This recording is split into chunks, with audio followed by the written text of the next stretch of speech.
Greetings and welcome to Stunthangar Video Hangouts.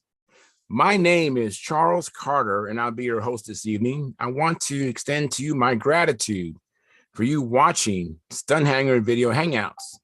If you're watching this as a replay, I want you to know that I host these YouTube live streams every Monday and Friday evening starting at 6:45 p.m. Pacific Standard Time. So please make a note of this so you can watch or be part of the live stream. Plus, we have an after party following the live stream, which is sometimes better than a live stream portion. You must be a registered Stunthangar Forum member to find the link to be part of the live stream and the following after party.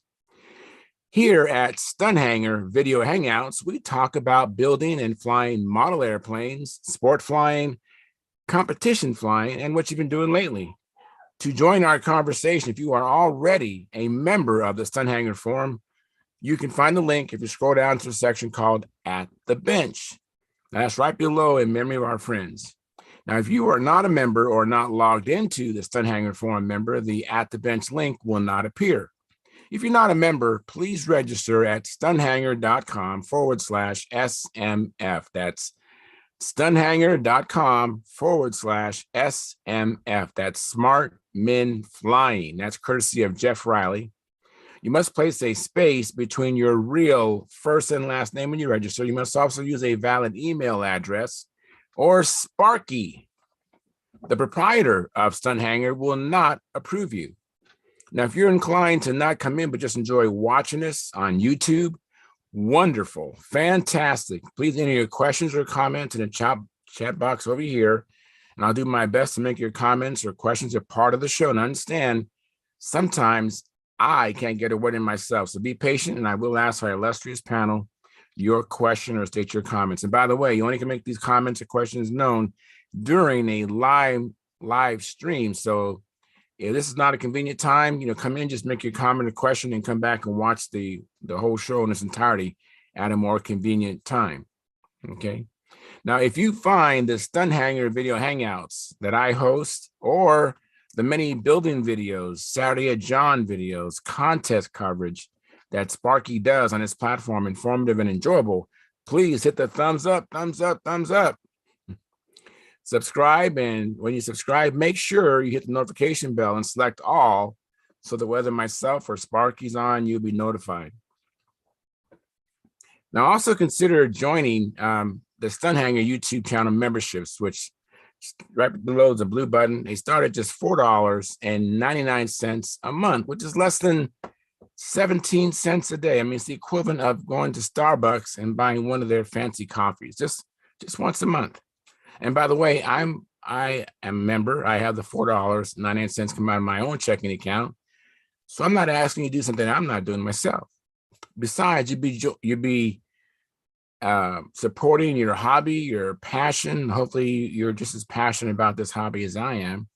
And this is something we're going to leave behind even after we're gone. These videos will be available for people to glean information from a lot of great talents we have on our show, and Sparky's talent as well.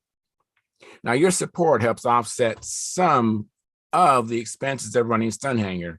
And with your support, with your memberships, you'll get special badges that Sparky and I can see, so we can see who are our supporting patrons.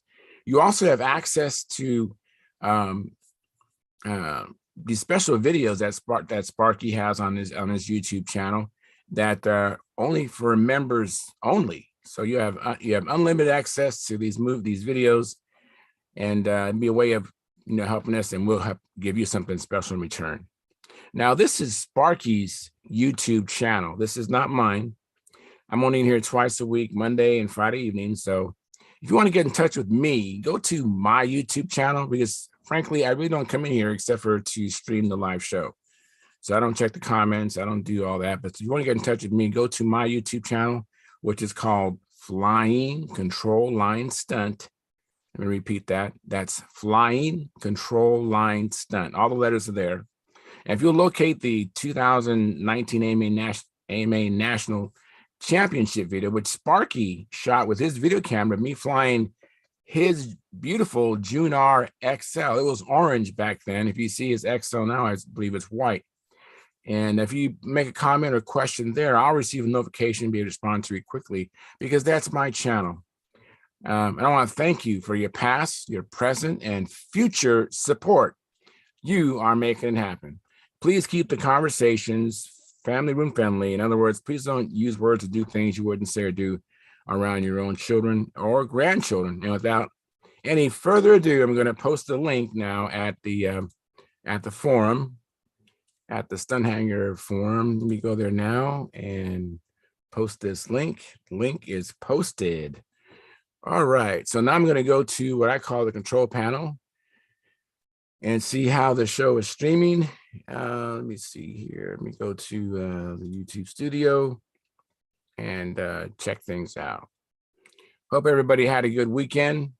I'm looking forward to a really good show. Hope to hear, I know there was one contest that I know of. That's the Southwestern Regionals.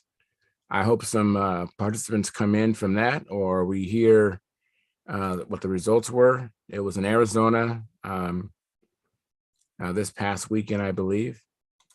And let's see, hopefully we hear back. Maybe Jim Hoffman might come in. That'd be great. He could tell us. I know he didn't CD that contest. Looks like Keith Trossel's making his way in here.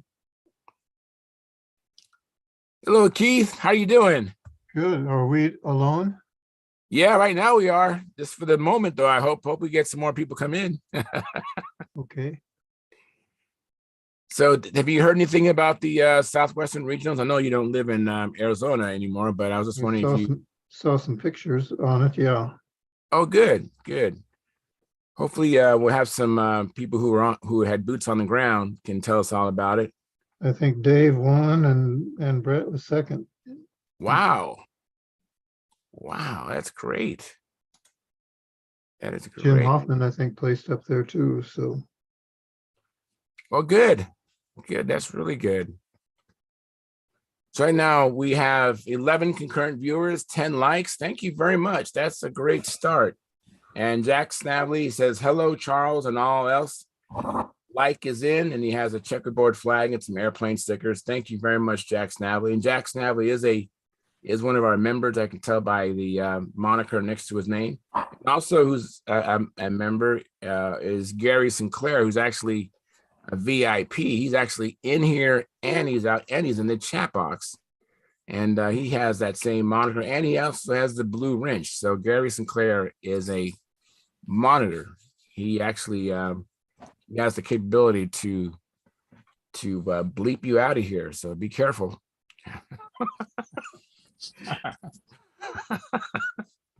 So how you doing, Gary? Good. Good. Are you snacking on some popcorn? Yeah. All right, let me get my popcorn. Get my popcorn here. I just made this before I came in the show. Yeah. So what you guys been up to?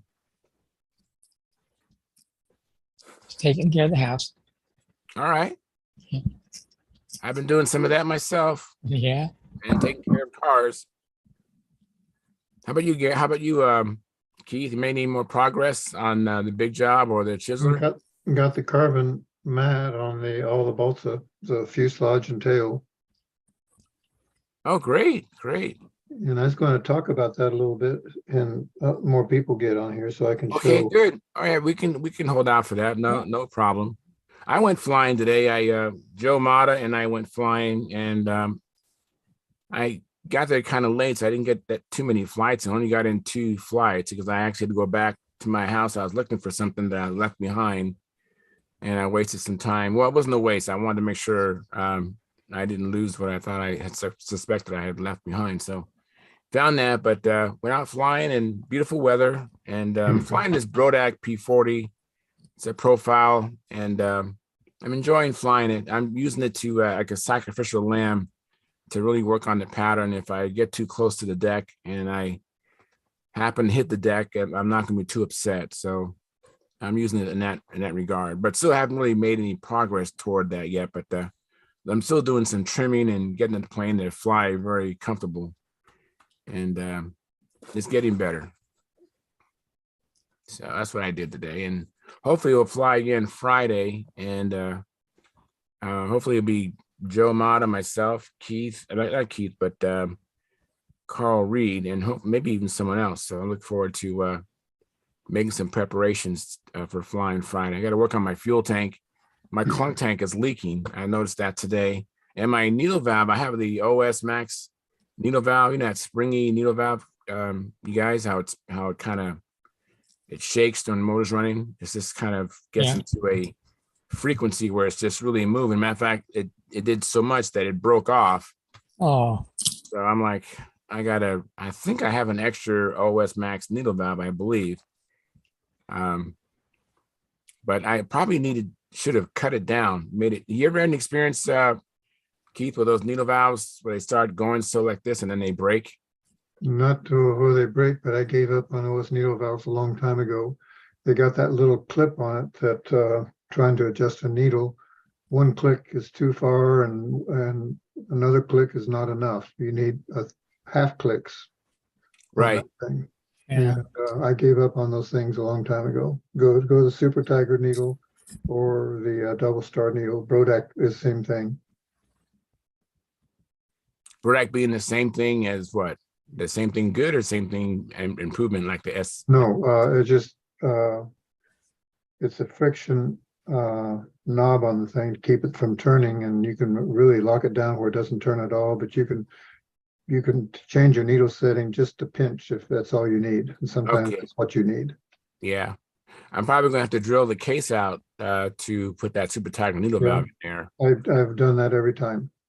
Now, when you do that, do you actually just stuff the below, put material in there, and then you drill it out, or do you actually take the motor completely apart and have an empty case? I cheat. I just stuff the bottom of the venturi, so hopefully nothing gets through, and drill it. Yeah, okay. I might end up doing that.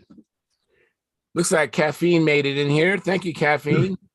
Hi. How you doing? Doing good. How are you guys doing? Doing well. And Howard Rush is in the house. Hey, Howard, how you doing, Hi, Howard? Okay. So anyways, any of you guys done any flying or done any work in your shop? I'm talking to Caffeine and Howard. I know Not me. not you? No, go carry on with the needle valve drilling. Yeah. Yeah, I'm not going to do it live, but yeah, I'll probably end up doing that. Now I've had some luck just cutting down that needle valve, the Venturi, the OS Max, so it can't oscillate so much because it's shorter as opposed to when it's long and extended, it does that. So, but yeah, it's not, but I haven't really noticed that one click was too much for me and not enough. But I have experienced that with other needle valve assemblies, and so I know what Keith is talking about. So I probably have to see if I don't have any more OS Max needles.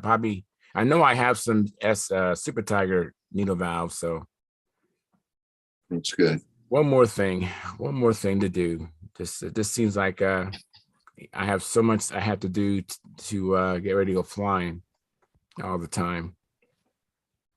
So Caffeine, last time you was on, you had a bee sting you, and then of course that led to the plane's demise.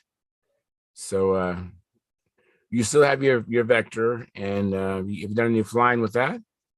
No, I only flew on Saturday. So yeah, after that crash, I just repaired my Banshee and then just spend my weekend with my family.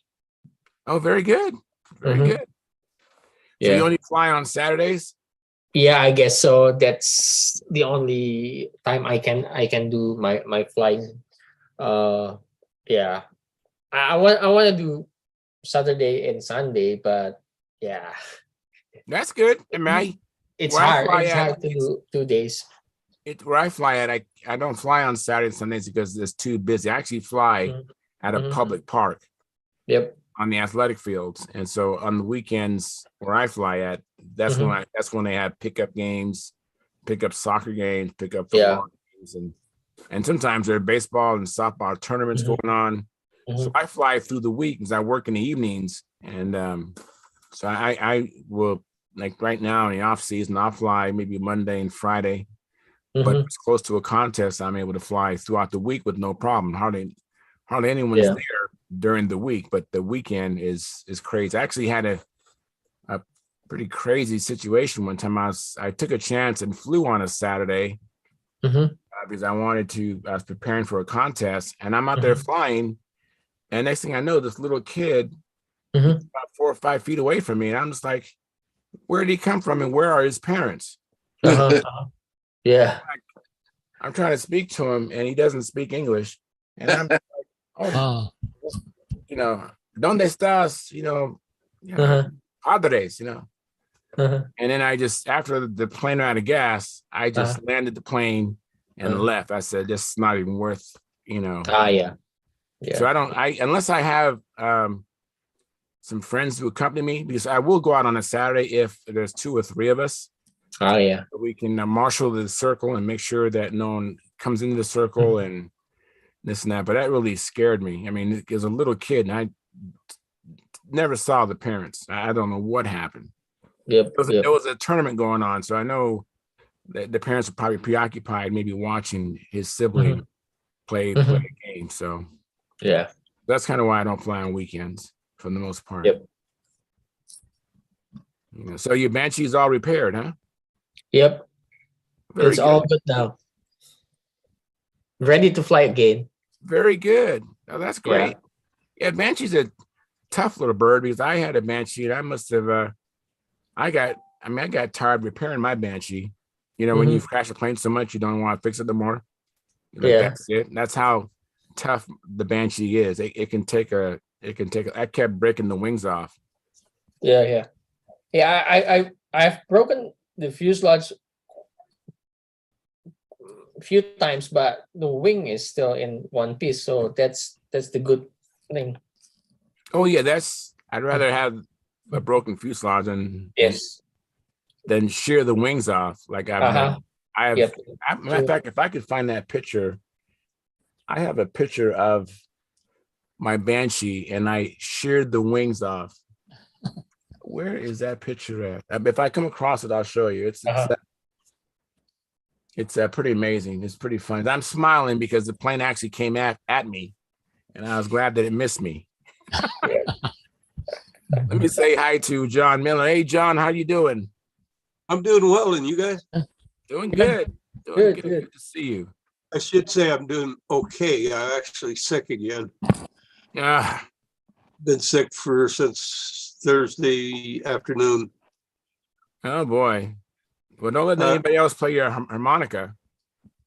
No, nobody did. Nobody else touches my harmonica. I don't know that. Just for that reason, to be honest with you. Do you know how many harmonicas you gotta have to play in a band? I'm sorry, say it again. You know how many harmonicas you have to play in a band? No, I don't know. At least 7. Yeah.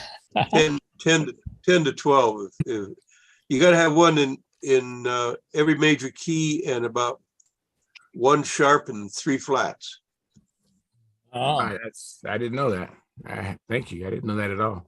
Yeah, you can't play a C harmonica in a D. Well, you can. You play in the second or third registers, but it works best if the band's playing something in D, that you have a D harmonic. It's kind of like if you're going to race model airplanes and they're all running 50% nitro, you really have to work hard to get an engine to run like it's got 50% nitro in it if you don't have it. Right. Very good. Let me welcome Stuart. Okay. Hey, Stuart, how you doing today? Good. Good to see you. Did you do anything with airplanes or in your shop since last time we visited? Not me. I'm gonna try and get the dogs out tomorrow. All right. Dogs being the airplanes? No, dogs meaning Snoopy. Oh, okay. I know that Howard Rush refers to his impacts as dogs. And Mark Wise. Hey, Mark, thanks for coming in.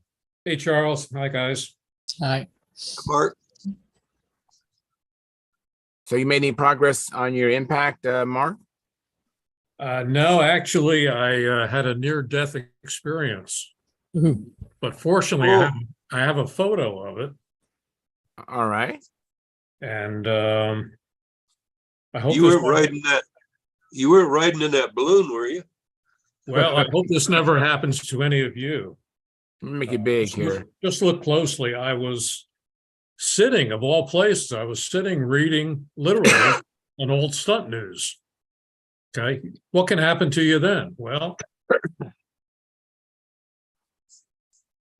Uh-oh. see the toilet wow. seat? Yeah, I see Yeah. it. Yeah. Yep. You lean back too often. Now, some people have called me half-assed, and apparently, Oh, God. I've never had that happen before, and it was frightening. Yes. It's so good to see all of you again. Yeah, there's too Very many good. important parts hanging around down there. Oh, very good. Funny, funny.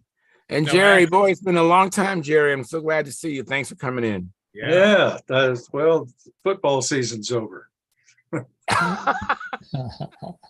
That's right. No more Monday night football. I should say no more, but not for a while. No football. No Monday night football, and there's always some college games on Friday night.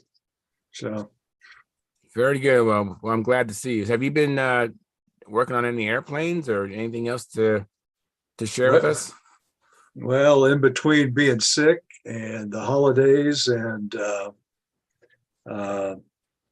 cataract surgery, a little bit in the shop, trying to get used to using these things. You don't- Up close work. Oh, okay. Yes, I don't know. I don't remember if you wore glasses before or not. I wear glasses I all the did. time. Okay. Yeah, I've worn them all my life. But these are but, special. These glasses are unique. Well, I had cataract removed from one eye and a lens put in, so I can see far now for the first time in my life. But work up close, I need readers. Oh, okay. All right. Well, that's a good thing. I mean, readers are less expensive than prescription glasses. Yeah, but I can't see as well, at least not yet. We'll see how the next airplane looks. Yeah, we'll see. Mhm. Maybe for appearance judging, you'll just have him ask him to get back because you built it. Yeah, right. With the with that in mind. So I was telling the guys I went flying today, but didn't get a whole lot of flights in. And beautiful weather though. I'm looking forward to getting back out again. And I'm hoping to hear from the Southwestern Regional or any other contests. I know there was a contest this last weekend. Have you heard anything, John, about any? Not a meeting. Not a thing. I heard about it. Weather was nice. Dave Fitzgerald won. Brett Buck second. No surprises there. You know how close it was though? Was it? Not very. David got some astronomical score. Third was Jim Hoffman, and fourth Jim Just. Fifth was Oh, Wow. Do you have any idea how many people were there? no. I have a picture of, I presume, the scoreboard, but it's in some funny format. I can't open it. Oh, okay. Well, hopefully, maybe Jim Hoffman might come in and maybe he'll tell us about it. That'd be nice. If you're Actually, listening, Jim, we'd love to have you come in. Jim posted the scores on Facebook today. Okay. Done Stunthanger too, and I think Jim came in third. Looked like there were about 10 or 12 total. Okay. 8 or 9 expert and 2 advanced, I think. Yeah, I think that's right. Yeah. Only 2 in advance? Might have been 3, 2 or 3. Oh wow, that must mean that no one from It's easy. outside Arizona, because I'm sure Rick Green was there, and Yeah, Rick won advanced. really good for him. Yeah, Rick Green, and I'm trying to think of his name. Gary Gingrich was. Gary flying- Gingrich, yes. He Rick flew Green, expert. He Gingrich, flew yeah. expert. Do you Gary guys know flew who expert? Sorry. Yeah, he got forced. He got forced up. Really? Wow. And do you guys know who the contest director is? Yeah, John Callentine. John John Callentine? Callentine. Okay, thanks. Yeah. Hey, Philip. Thanks for coming in. Hey, Hey, thank Phil. you. Hey, how's everybody doing? Can't figure out why my camera's not working. Well, you're in here twice, so you're doing a double shift. I have you Well, 2 let me shut it times. down and come back up and see about getting that straightened out. I'll be back. Well, your camera's working actually. Yeah, Yeah. yes, we see you. We're looking at you. But I've got a loop in my ears. Okay. All right. No problem. Come back in, please. It looks like Carl Reed is making his way in here.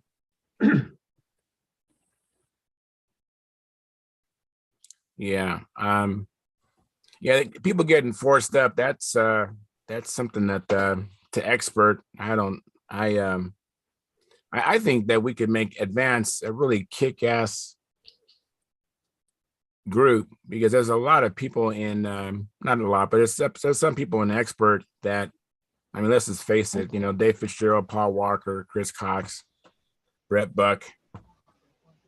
Those people are really tough to beat. And I'm probably missing some other people, and Advance could be. Back before we had skill classes, everybody flew against people like that. Yeah, right. Yeah. And the open, when we just had open and junior and senior, right? But we got a lot of people, myself included, that just sit there on advanced, not go up for years and years and years and years. Of course, I haven't been flying for years and years and years. But when I do fly, I'll fly advanced because I'm not ready for expert. Nobody would call me an expert class flyer. But if I do get back flying and I am anywhere as good as I used to be, which probably isn't the way it'll be, I'll get kicked up myself. And I have to agree with it. I had a talk with Bob Hunt about things like this years ago. Actually, it was about how it is. I was asking how it is that you can be scoring real high in your local area contest, 2 or 3 states around you, and you go somewhere else and you get scored way down low. And he laughed and he said something about, John, you have to come to the mindset. You got to practice until you can fly good enough they cannot deny you.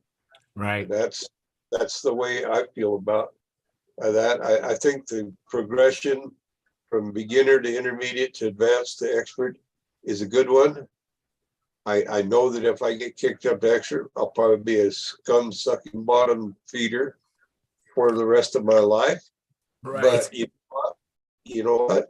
Still flying with a great bunch of guys. It isn't always about winning. It's about being able to get out there and fly and have fun. Yeah, I totally understand that. And if you want to fly against the best, why wouldn't you want to be an expert? I understand that angle too. But to have just 2 people in advance, we're talking about advance. I mean, to have only 2 participants. I mean, we can't just keep decimating. I remember when I was first started flying, I remember going to intermediate, and it was just a couple people in intermediate, and then advance had a good, 8 or 10 people there. Yeah. And now if advance gets depleted down just 2 or 3, and you're going to go to drive a great distance and spend money on a hotel and compete against 2. I don't think advanced is seeing a decrease in numbers due to the effect that they're all moving up to expert. I think advanced is depleting in numbers because guys are dying off or dropping out. But I'm in favor of putting advanced and fly them in with the experts in front of the same judges. You can separate them out at the score table. Yeah, I think so too. Yeah. favor of that, because then you are directly able to compare your score against the score that the experts are receiving. And you'll know, and they'll know if it's time for you to move up. If you start all of a sudden start doing 560s, 570s, you don't belong in advanced anymore. Right. Well, wasn't there a time when there was like a 500-point club? I mean, it was actually Yeah.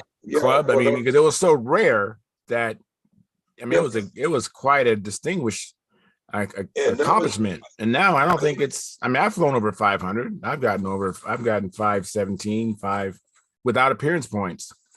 I think that occurred back when I was a teenager, that the club was formed. And I think the 500 mark was, I'm not sure, Keith might know this. I think they had the 40 points in the score per year for Appearance. Yeah, no, 40 points appearance. No, and they had 20 points on the so if anything, it would have been a lot easier than today to score 500, but it was a rare thing. And it was commemorated by a special little sticker, little decal you could put on your airplane, 500 Club. It was kind of neat. It was John, kind of a bad. I can tell you that at the Nats, and I'm just talking from maybe 10 years of experience running it 1 year, and now in my position at Pampa. It's not unusual in the last, I don't know how many years, to have in the low 30s in advance, in the low to mid 30s in open. And I'll tell you, there are a lot of those two classes fly in front of the same judges. Okay. We usually put the advanced flyers first. As soon as they're done, then the open flyers come into the second circle, and everyone gets a chance to fly in front of all the judges. There are a lot of people that go to the Nats, and their only goal in open is to make the top 20. Right. Which, the top 5 or 6, that's a hard group to get through. These guys they're really good. And they deserve to be there. And but you see people chipping away at them, like Matt Colin. Derek has been very close. He's been in the top 5 many times. And the idea of combining the classes has come up about every year that I can remember. And there are a lot of reasons why we don't like it. We like what we're doing. It doesn't mean we're right or wrong. But one of the things I've run into, and I try to calm the nerves. This happened at Brodak, where a good friend of mine was flying in advanced, and he came off the circle just angry as hell. And I'm the stunt CD at Brodak, and I said to him, "What's the matter?" And he said, "My scores are ridiculously low." So I looked at him, and they probably were. I said, "Do you think you flew better than the person, the 2 people above you?" He said, "Not necessarily." I said, "So tell me, why are you so caught up with a score of 480 when 2 weeks ago you had 550? As long as the order is right, I'm not going to tell the judges how many points to give a person. I'm not going to do that." So some people get caught up on maybe some easy judges at one contest, and as long as it's subjective, which it is, I don't care how well you know the pattern. 2 judges may not see it at all the same. So and until it's electronic and we have sensors, on the airplane, and we don't care who's flying it, it's tough. But my other observation is, when I started doing Brodak and doing Jonal down in Triple Tree, beginner and expert, beginner and intermediate were pretty heavy classes. In the last 3 or 4 years, we're lucky if we get 3. Yeah. And that's because no one's feeding the system. Right. And so, you're getting caught up with a lot of advanced and expert flyers right now. And in some ways, that's a shame. But I mean, if they've earned the right, they've earned the right. And the only rule and Keith may know more about this than I do. The only rule that I'm aware of that seems to be unwritten but followed is that if you win advanced at the Nats, the following year and forever, you're an expert. Yeah. But everyone else kind of does what you do. They look at it, they look at their record, they look at the guys flying in open. They don't want to embarrass themselves. So they go back to advanced and frequently don't win there. But they're just more comfortable in that with that level of competition. So just my 2 cents. Yeah. I pretty Well, much agree with everything that Mark says. And a little sidelight on this thing. I was looking through some old stunt news the other day for reasons I won't get into, but it reminded me one year I was judging advanced with Lucky Pyatt, and the Moon Brothers were both flying advanced. And I think Steve won, and his brother was almost as good. And Lucky and I both talked to Steve, and I said, well, both of them really. And I said, you guys should be flying expert. And there wasn't any discussion after that, I don't think, but just we made the comment. Well, a couple of years later, Steve Moon did win expert. And then I was looking at those old stunt news, and there was a winner there in advanced at the Nationals one year, and it was Orestes Fernandez. Well, guess what? He's won the Nats and he's been world champion. So there you go.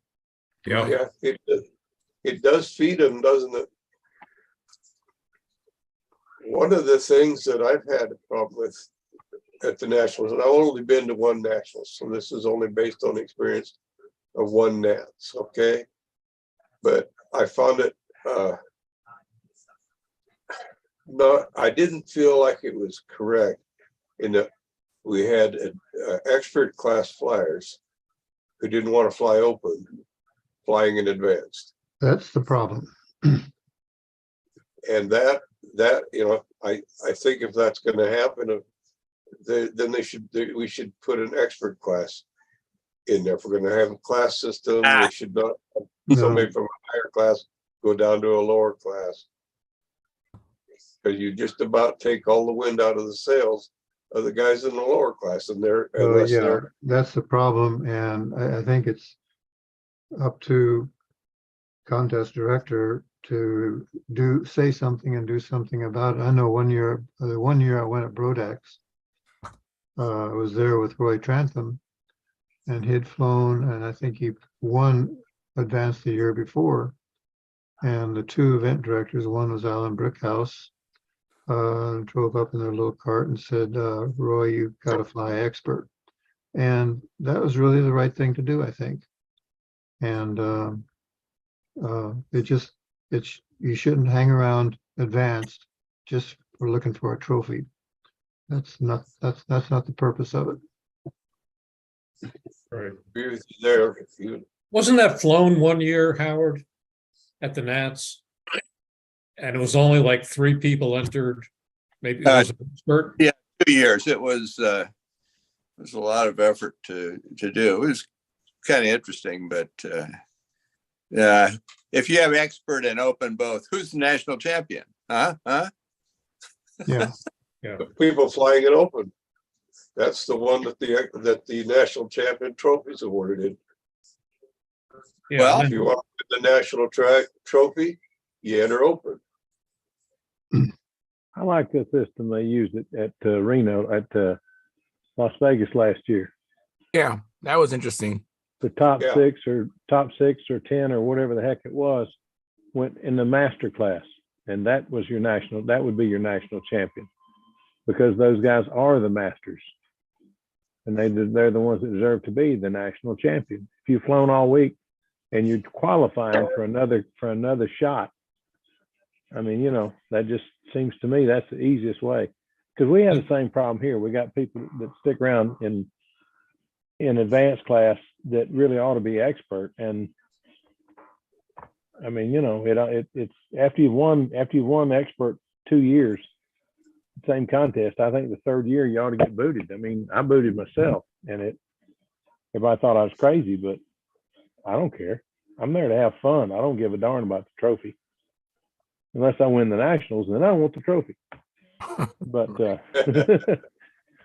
but I don't know. It's just there's a lot of guys that want to stick around. We had one guy that stuck around beginner class for 3 years, and we finally had to boot him up to intermediate, and then we had to boot him again years later. We had to boot him up into advanced, and he never competed in advanced. When he got out of intermediate, where he knew he couldn't win, or didn't know that he could win, he wouldn't fly anymore. Wouldn't compete. So yeah, people like some that, no people- doubt about it. Some people are there for the trophy. Yeah. Let me interrupt. Let me welcome Carl Reed. Thank you for coming in, Carl. Appreciate it. And I got to catch up on the chat box. Middlesex Modelers, he says, any news on Brodak 2023? Yep, It's it's on. going to be. It's gonna be there. It's been public for quite a while. It's the same week as always. It's around ends with Father's Day ends with the Father's Day weekend. Yeah, I don't have the that's it. calendar in front of me, but it's mid-June. And it's the full regala. And Will and I are running it. Will's the contest director. I'm the stunt director. So absolutely. And next If is you haven't seen the museum, you really need to see it. And how? I'll second that. Yeah. and next on the chat box is McBride 001. I believe that's either Ruben or that's Stephen. Their comment is stunt scores can vary from contest to contest, but what matters is the better flyer is on top and the rest fall in suit. So true. That's basically what we want. We want the best pilot to win, and that's the goal.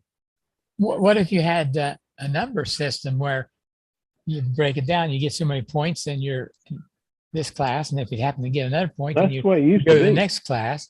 Then if you're higher, so the higher ones is going to, you break down the class out there, everybody flies. And then the top ones that fall in that, then are as in the expert for that.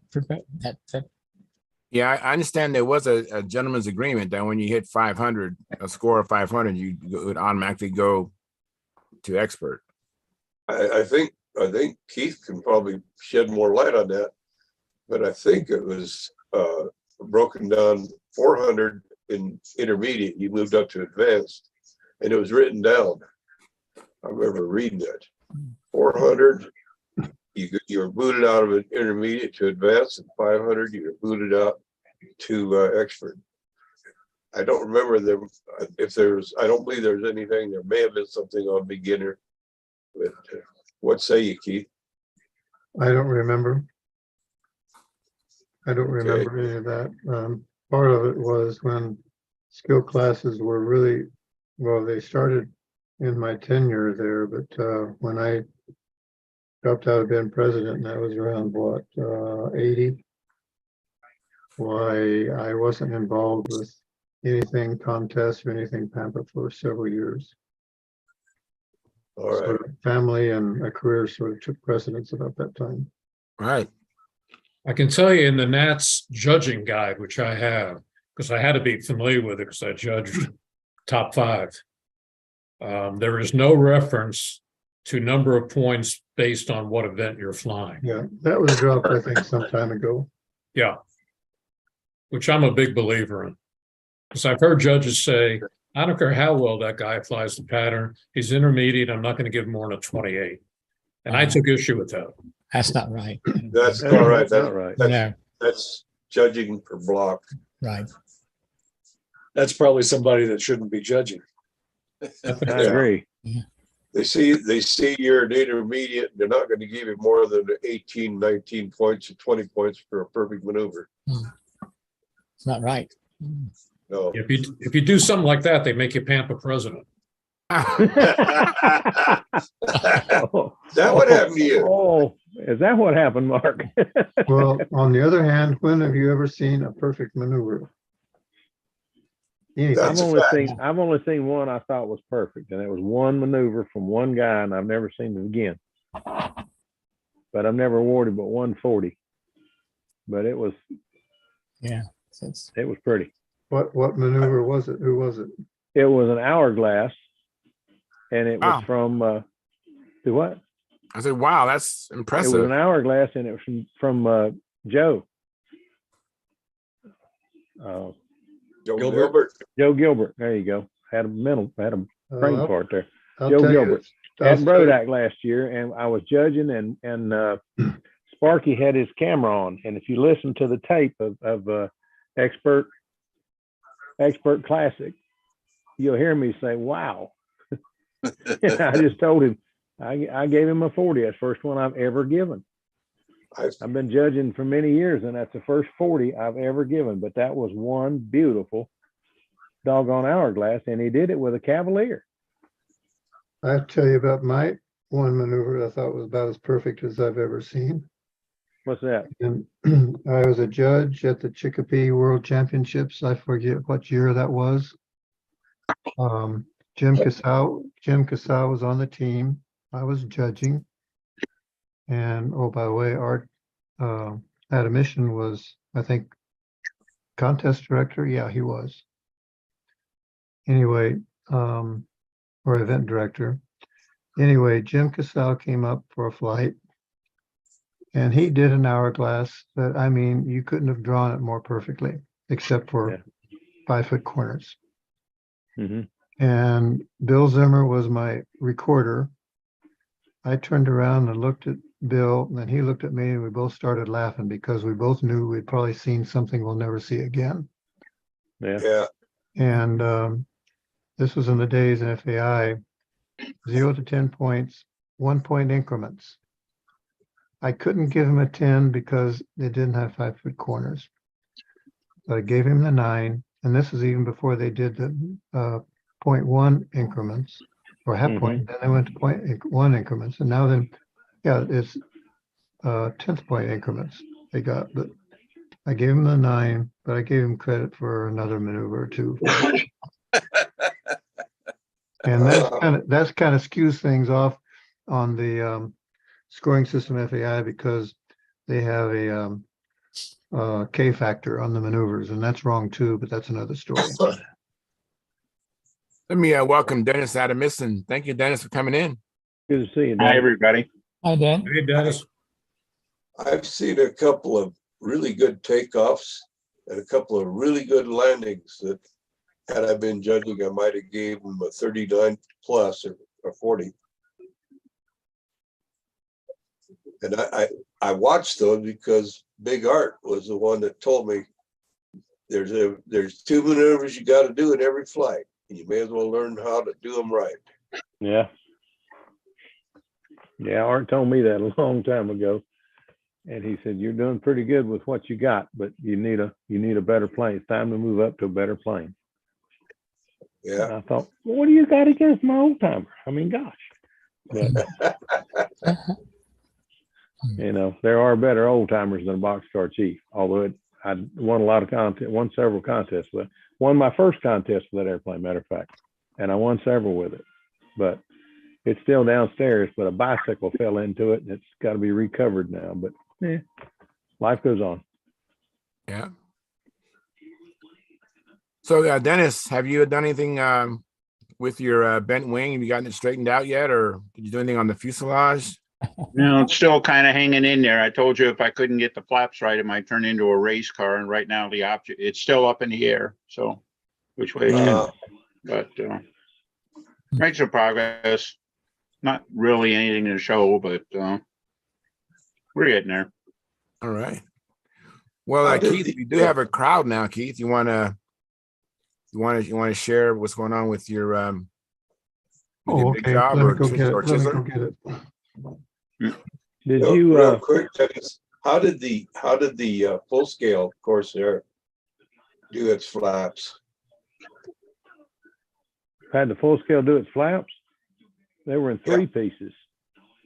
The close to the fuselage was 1 piece, close out on the wing was another, and the centerpiece was a working part of it, and it had things up in it that slid up in. So when it came down, it stretched out, but it actually worked. Oh, look at Dennis. Let me see you. You see that again, Dennis? Wow, looks nice. I don't see anything wrong with that. if you can get that angle to work, why can't you get it to work off the side over here? Let Well, that believe it or feed not, the angle, this brake is the same angle as this brake. Yeah. So, obviously that's not scale or anything like that, but the way this one is set up, that's the way it's built. So yeah, you're probably right. I mean, it got one working, the other ought to work. So Yeah. and I managed to get a 4-inch bell crank and a space design for a 3-inch bell crank. Nice. So I just do that. I build everything with 4-inch bell. If they don't have 4-inch bell cranks, they just don't feel right. So Yeah. Right. it's that not is terribly scientific, but it's just just the way it is. All right, let me ask you a question, and I know I'm probably going to start an argument here, but why do you have a forward, what I call a forward bell crank in it? Why don't you use a reverse bell crank? Because I use a reverse prop. I had not thought of that. He doesn't need the yaw control. The reason that Ray was a proponent of a reverse bell crank was that it put the front lead the upline in front, and it worked in conjunction with the other tricks that he was trying to do to adjust the yaw of the airplane. Mhm. Front line Right. up is a better solution. Well, if you have a reverse rotation prop, it It changes. switches it. Okay. Had not thought of that. You're pretty smart. And you thought I was just a pretty face, Phil? Yeah, I did. I had not thought of that, Dennis. That makes sense. A reverse prop would change that.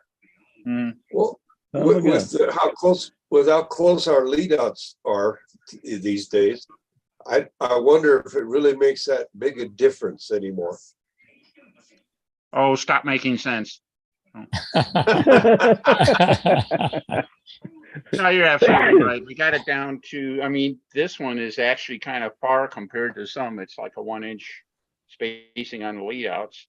And you see a lot of airplanes any given time. They're, I think Paul, I don't think he brings them out one hole, but he may as well. They're so close together, and he takes care of, staggering the line in so that they don't run into each other and stuff. And by the time you do that, man, it's even at a 1-inch spacing, I think you're splitting hairs, and you get it down the way he's doing it and stuff like that. The issue is completely nullified. So Mm-hmm. yeah, I mean, you can get there from here without by doing it just as straightforward as he does. So Thank you. Where's yours? Where's yours? So Phil, did I plant dissatisfaction in all of your new airplanes then? No, just one I'm working on, because Yeah, okay. most of the ones I have in the works are already from years back, and I'm finishing up. Most of them are airplanes, but they need to be covered and painted or painted. I got 9 that just need to be painted. So that's a shame, but anyway, that's the truth. So 2 of them that I'm working on that I don't have bell crank in yet. Well, there is one that I just put the bell crank in, and now I'm going to have to go down there and turn the darn thing around, because it's electric and it uses a left-hand prop. Don't laugh too hard. It's the Pathfinder. Darn it. Now I'm going to have to turn that around, because that makes perfect sense. Yeah. Let me welcome Frank Donnelly. Thank you, Frank, for coming in. Appreciate it. Hey, Charles. How's everybody tonight? Doing well. Doing well. Good to see you. Good. The Delaware IQ just went up. Frank, I like how you've been doing the, I don't know, transcription. I don't know if that's the timeline transcription. Oh, that is cool. Oh, yeah, right. That's got to be nice especially for folks who like going back and seeing parts of the show and stuff like that. So yeah, well, thank you. Yeah, that's a good thing. I appreciate it. So speaking all you guys with higher IQs, has anybody tried out that new timer yet? The new what? I tried it out. The timer kit out of Canada? Yeah, I bench checked it, and then I put it on my P40 and went out and flew it, but it was really windy, so I couldn't really give you an accurate I couldn't really tell if it was even coming on because it was so windy.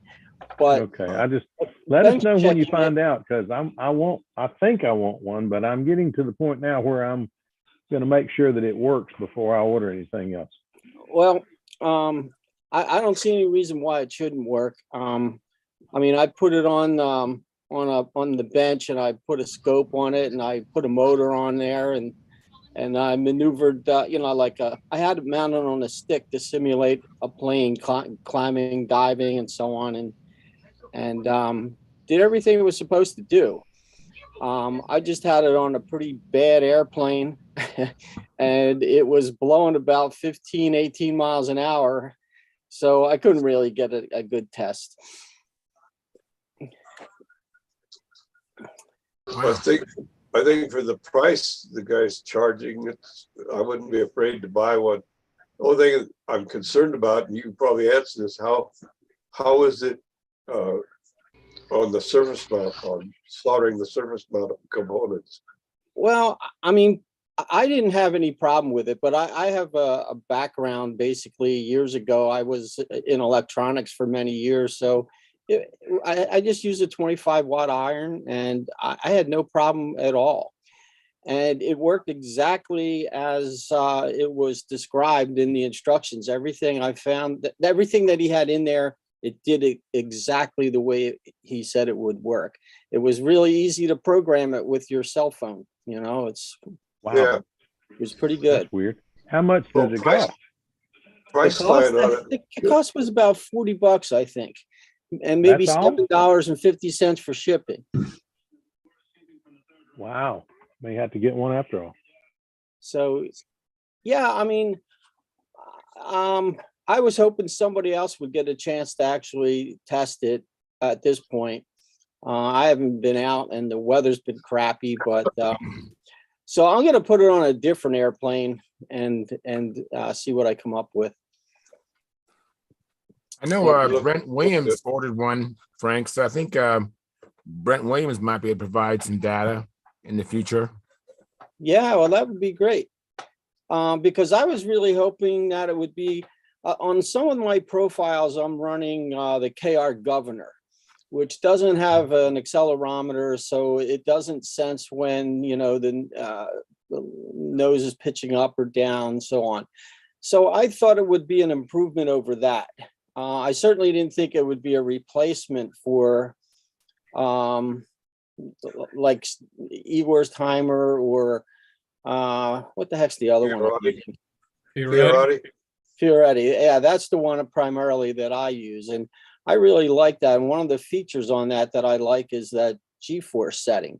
Since I learned how to use that, that really provides a tremendous amount of tension overhead, even in windy conditions. Oh, I need to get in touch with you. We got to have a phone call. I haven't figured out how to even turn that feature on yet. Yeah, well, once you figure that out, Phil, I think you'll really like it. I'm gonna keep playing with it. We just got to get the weather decent where we can get out and fly some. Exactly. Tomorrow's supposed to be beautiful, and Wednesday's supposed to be 68 degrees and 5-mile-an-hour winds, if you can believe that, partly cloudy. Wouldn't you know, I have things to do tomorrow and Wednesday. Oh man. Well, that's the way it goes. Yeah, I know, it happens to me too. Only February. Yeah, really. Well, you guys ready to see what Keith has been up to? Bring it on. Okay, we talked a little bit about carbon mat the other day. And first off, the carbon mat's primary purpose in the industry is to use in between laminates of wood or whatever different materials there are. And I do that, and I laminate 16th-inch balsa sheets, cross grain, and make formers out of. And then you can cut the heck out of the middle of it and not have anything left over, but they're still stiff and won't crumble. But that's another story. What I want to talk about is using carbon mat as a covering surface over sheet balsa or balsa parts. And I used nitrate dope, put a lot of nitrate dope on the balsa surfaces to begin with, and then take the nitrate and dope on the carbon mat. And somebody was asking, well, what do you do about compound curves? Well, the neat thing about this carbon mat is, I don't know whether you can see it here. Well, you can well, see some overlap here. All You right. try to keep that as a minimum, but you can see the darker, well, does it show up? Yeah. Mhm. You can Yeah, see it's the showing overlap is instead of being sort of a light black, it's black. And so you start, you fill up the carbon mat with more nitrate dope, about 3 or 4 coats before you start to sand it. If you sand it now, this just turns to mush. But then after about 3 or 4 coats, it's like rock hard. You're like sanding rocks. But the overlap tells you when you start sanding this down, instead of being sort of a light black like this is, it starts turning gray. And you can tell you're starting to get down into fiber and you're starting to get smooth. Right now, it feels like coarse sandpaper. But then on the overlap, you keep sanding on that. On the overlaps, it's total black, but you keep sanding it. And that will turn light gray after you sand it through that top layer. So you don't end up with a bunch of ridges and so forth. It becomes one smooth surface through the whole Nice. thing. So that's the point that I wanted to make. I don't Nice. know, maybe this shows up a little bit better. Here was an overlap, slice it, and then you cut excess trim off of it. So you just have a little minimum width on this thing. Yeah, that shows up there. And then when you start sanding it, why that overlap starts to go away because you're sanding off that top layer. Right. And it's a real good measure because once the black part is gone, you sanded enough. And the Right. other thing about this carbon mat, it chews up sandpaper really quickly. I'd start with 220 and you use a lot of 220 paper and getting it down. Then you finish it off with 320 and 400. But it really likes to chew up paper. And Keith, do you sand that dry or wet? Wet. Okay. Yeah, or dry, it just fills up immediately. Sand it wet with the 220, go into 320 and then 400, always wet, because you're just wasting sandpaper if you don't. Mm. And you're not getting through to it. So Keith, how many, what do you put, like 3 or 4 coats of nitrate on the wood first before you even apply the mat? Three coats of nitrate thinned, probably about at least 40–50%. Okay. And then you brush on the nitrate with, again, the Brodak nitrate that I've got. It's really thick, and I'm thinning it at least 50% when I brush it on. Okay. And brush on, and you just brush through the carbon mat to get it to lay down. You use your fingers a lot, and you end up with a lot of paint and black stuff on your fingers. But it stays stuck. It'll never come off. And the thing I like about the carbon is after you get the build up with nitrate on top of it, sand it down, it's got a eggshell quality to it. It's hard, not like a dope finish, which is sort of a plastic or rubbery texture to it. And anyway, that's what I like. And it also has a lot of strength. And talking about laminate between 2 pieces of wood, the runners on this big job are 2 pieces of 16th-inch sheet, and I laminated carbon mat in between. And then after it's shaped, it's not very thick back here. It's only probably less than a 16th on this trailing edge. But with a carbon mat, laminate in the middle, carbon mat on both sides, and it's not all sealed yet. But this thing is just totally stiff compared to what it was. Yeah. Nice. I'm a firm believer of nitrate dope and carbon mat. A rudder is just a butt joint as far as a glue joint, Keith. What's that? That rudder, those twin rudders, that's just a butt joint. Yeah. I thought about putting a pin in there, a pin in here, Right. but the last one didn't have that and they stayed on for 15 years. So I think this will be good enough. Yeah, that should work. Yeah. Very nice, Keith. Thank you very much. Anyway, demonstration's done. All right, thank you very much. Let me welcome Lynn Burrell. Thanks, Keith. Hey, guys, Hey, Lynn, Craig, how you good doing this job. evening? a little more awake today. All right, Wow. cool. You fly? No, No, me neither. Okay. no flying. Be cold. I think Gary asked, is it too cold to fly, Lynn? Oh, no, we're not allowed to fly here still. Oh, that's right. Really? I thought you had that straightened out. No. We there's we no do at flying our there. RC field. We can fly now, so Yeah, it's. not, I wouldn't be surprised if you actually can. But well, I haven't heard anything, so until Brad tells me otherwise, I'd say no. yeah, I mean, we got notification for the RC field, so it won't be far along before they'll have it. Give you the okay. Yeah, I won't be flying till May anyway, so I'm not too worried. Yeah. Hey, Len, Grief. Yes. I hate to tell you this, but Will and I had to cancel your marble trophy for Brodak because I told him you weren't coming. Oh, the marble trophy? What is a marble trophy? I don't know. I just made it up. I just want to see if you Okay. feel bad. I feel horrible. Okay, good. Thank you. Absolutely. Oh, Mark, you did your I job. started, Glenn, I don't know why, because I didn't have any idea what he was talking about, but I just started to say, don't bite, don't bite, don't bite. Oh, he bit. Well, I think it has something to do with the weight of his airplane, doesn't it? Oh, me. Yeah, That's you right. can take that for granted. Oh, I tell you Yeah, what, Oh, it may be heavy, but it flies very well. Good It flies job. very well. you're welcome, What- Mark. Mm. So Lynn, you making any progress on your plane? Most definitely. It's all together now. can you Oh, show it? Good deal. fantastic. Yeah, I can Good show it. deal. Yeah, it's all together. Hang on. Yeah, please show us. It'd be All great. right, just a sec. All righty. I'm in awe of anybody that can build near as fast as he does and it turn out as well as it does when he does it. I mean, he puts them together quick. Mm-hmm. And you're right on the other point too. Lynn's a good builder.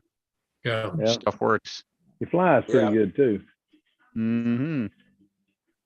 Frank, did you get anything in the mail from me? Yes, Okay. Gary, I was just looking here to Okay. send you a chat thing, but on Saturday I got your calendar. Thank you very. It was totally unexpected, but thank you very much. No problem. Yeah. I put a check in the mail today. Hopefully, cover your postage and some of your cost. I've got to do that. I keep Well, meaning to great. just Thank you have very it much, done. Frank. Appreciate that. Let me make you big, Lynn, 1 second here. Here we go. Oh, look at yeah. that. Oh, yeah. Look at that. Yeah, it turned out pretty nice. I'm pretty happy with it. There's the pipe Oh, tunnel. yeah. You can see down through the back. Yeah. Yeah. Mm-hmm. Turn it over like so. You can That is see really everything. pretty, Lynn. Oh, now you got a pipe tunnel. You betcha. All right. Yeah. So that pipe tunnel, is it going to be smooth? Are you going to put a sheet and just make it so it's a really smooth contour in there, or leave it like that? Inside, Yeah. well, I could care. It's already got a sheet in the back, but I won't put anything else. All Okay. I'm going to do is either paint the inside of it or put a very thin coat of epoxy on the whole inside of it. Okay. That was my next question as far as. Yeah, I'm not sure what most people do. I haven't done enough pipe planes to know. Do most people put epoxy in them, or do most people just paint them, like spray it with dope or whatever? I've heard epoxy, like what you're saying. I don't know. Maybe Yeah. someone else can chime I in. painted very- mine with it. I painted mine with epoxy.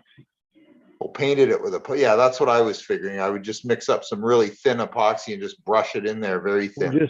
Lynn, just get you some class coat. No, Yeah. I can't. I don't know where to get that. I wouldn't know where to get anything like that. It's I can online. get huh? You have to It's get it online. If you can't Oh, get it, okay. let me know and I'll get you whatever color you want. Yeah, I'm trying to stay. The problem is I'm trying to. I might be able to do something like that. I'm trying to. Yeah. Okay. I'll see what Finishing we can resin If you does do the it, same if you thing. do it white, Finishing resin does the same thing. What's I'm that? sorry. What's that, Listen to Keith? Keith.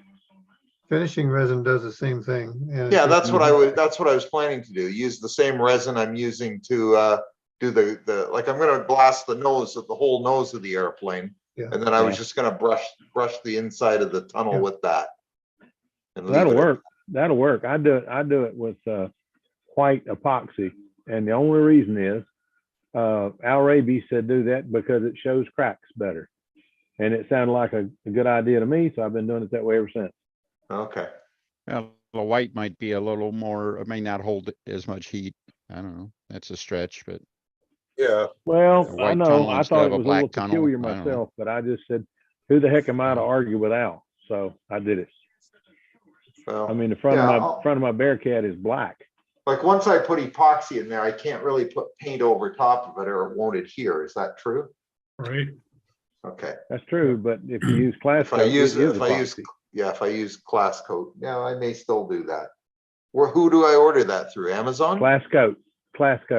Order it direct. Oh, from class coat. Okay.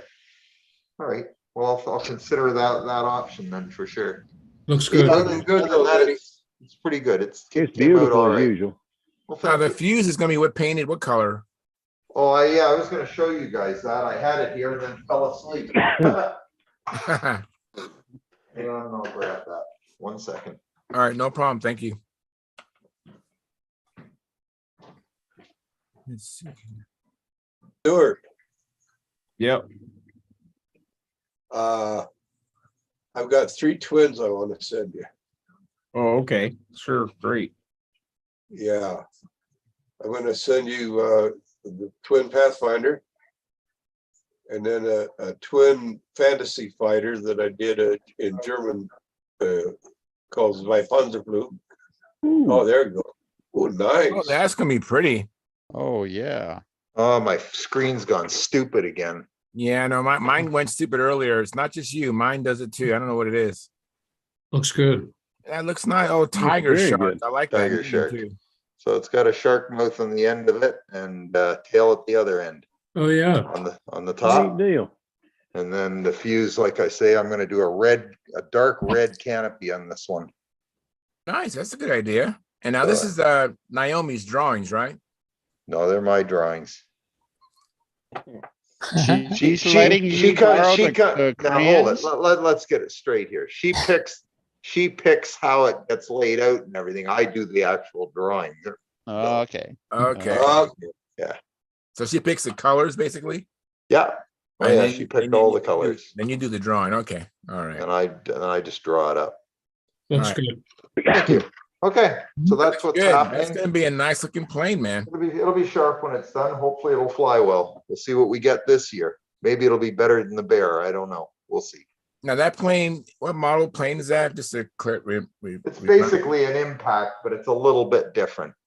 What happened is my buddy about 10 or 12 years ago, who I used to live near, he designed that airplane and he used a lot of stuff from Cosmonato's plane and from Paul Walker's plane in the design. So it's sort of a combination of the two. Okay. And when I flew his plane, he was the first one to build one. And when I flew it, I said, gotta have one. It flew that nice. I was like, gotta have one of those. So that when I built my first one, it did very well for me. It got me sort of much further along than I ever thought I would get. But it was a little bit underpowered. It had a Tiger 51 in it, and it just always seemed a little bit weak. I built a second one and I put a double star 60 in it, and it didn't fly quite as good as the first one. It was almost there, but then it always seemed to come up just a little bit short. So hopefully this one will fly a little better still. What motor's in this one? PA 61. You'll have plenty of power. That's good. And I'm Yeah, power is figuring, not going to be the problem, is it? So I No. figure No, that I'm motor. figuring right now I'm at 58.5 ounces. So I'm figuring on 63 finish, 63, 64. So it's a little Like- heavier than I was hoping for, but I would Not take outside. 64. I'm well beyond that. I don't know. It seems to me, Paul, I don't know if he wrote it or is talking about it or something like that, but I think he's observed, despite efforts to make really light airplanes and everything like that, I guess he's always found his successful airplanes are right around 64 ounces. okay. Mhm. Well, And it that really should be fits perfect the then. yeah, it really begs the question, and of course, that's kind of an ongoing dialogue, but just how, Important the do lightness is. we overstress the weight issue more than we should? I tend to think we do a little bit because you look at Yeah. Howard's airplane, it's 73 ounces. Mhm. Like that's huge amount compared to 64. And hey, he doesn't seem to be having any trouble. He's out there whooping yeah, he's done up on fairly everybody. well. He's Yeah, whooping up on Howard is a everybody. pretty fairly decent well. pilot. So, though. yeah. Yeah, well, I like to rib him, but So, he's a pretty decent pilot. mm, Yeah, well, no you doubt can still about it. rib him. So yeah, we can still go the after ribbing him. still comes for free, doesn't it, Phil? So Yeah, Excuse me? everybody gets it no matter what. Ribbing comes free. Oh yes, you come on here for a little fun and fellowship. And what do you get? Talked down to and made fun of. It's Yeah, just beat part of the up. game, Yeah, guys. exactly. Yeah, that sounds like Yeah. fellowship to me. yeah. And if you Yeah. can't handle it, you're in the wrong place. Yeah. That's it. true. That's true. it.